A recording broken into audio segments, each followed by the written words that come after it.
मरियम और उसकी बहन मार्था के गांव बेतनियाह का लाजर नाम का एक मनुष्य बीमार था। यह वही मरियम थी जिसने प्रभु पर इत्र डालकर उसके पांवों को अपने बालों से पूछा था। इसी का भाई लाजर बीमार था।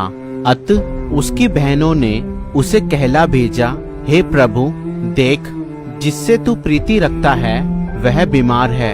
यह सुनकर यीशु ने कहा, यह बीमारी मृत्यु की नहीं परंतु परमेश्वर की महिमा के लिए है, कि उसके द्वारा परमेश्वर के पुत्र की महिमा हो। यीशु मार्था और उसकी बहन और लाजर से प्रेम रखता था।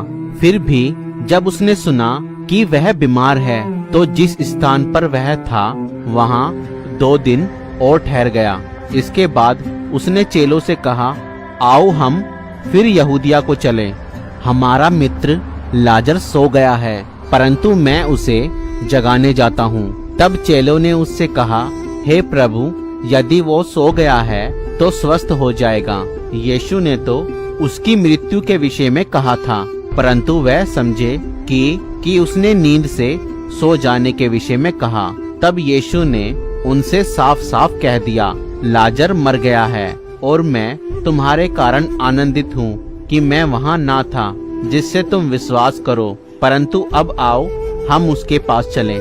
वहाँ पहुँचने पर यीशु को यह मालूम हुआ कि लाजर को कब्र में रखे 4 दिन हो चुके हैं। बेतनियाह यरूशलेम के समीप कोई 2 मील की दूरी पर था। बहुत से यहूदी मार्था और मरियम के पास उनके भाई की मृत्यु पर शांति देने के लिए आए थे। जब मार्था ने यीशु के आने का समाचार सुना तो उससे भेंट करने को गई, परंतु मरियम घर में बैठी रही। मार्था ने यीशु से कहा, हे प्रभु, यदि तू यहाँ होता तो मेरा भाई कदापि ना मरता। और अब भी मैं जानती हूँ कि जो कुछ तू परमेश्वर से मांगेगा परमेश्वर तुझे देगा। यीशु ने उससे कहा, तेरा भाई फिर जी उठेगा। मार्था ने उससे कहा, मैं जानती हूँ कि अंतिम दिन में पुनरुत्थान के समय वह जी उठेगा।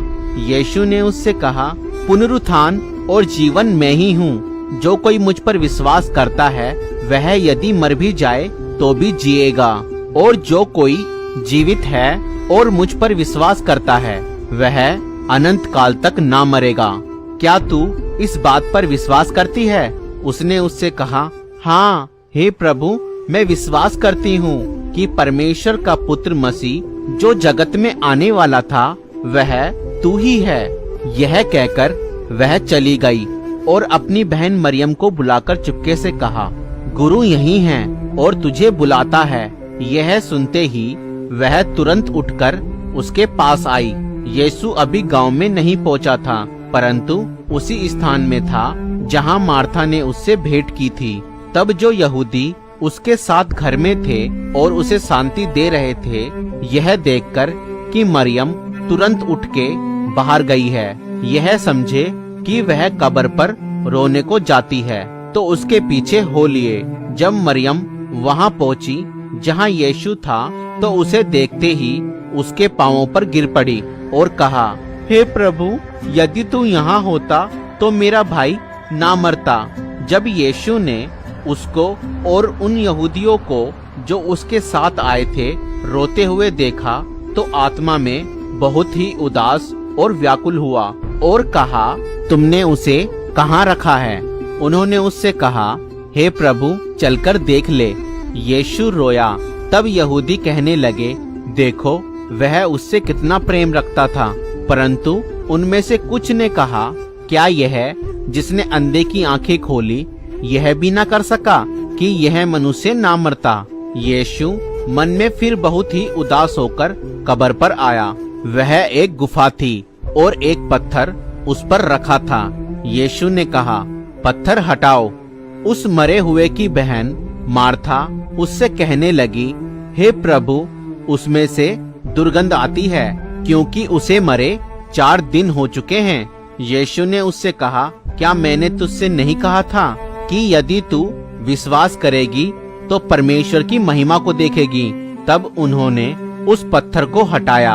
यीशु ने आंखें उठाकर कहा, हे पिता, मैं तेरा धन्यवाद करता हूँ कि तूने मेरी सुन ली है।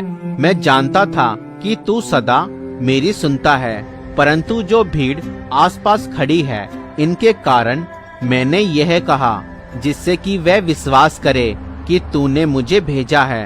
यह कहकर उसने बड़े शब्द से पुकारा, हे लाजर निकल आ। जो मर गया था वह कफन से हाथ पांव बंधे हुए निकल आया और उसका मुंह अंगोछे से लिपटा हुआ था। यीशु ने उनसे कहा, उसे खोल दो और जाने दो। परमेश्वर के वचन को सुने जाने पर परमेश्वर आप सभी को आशीष दे।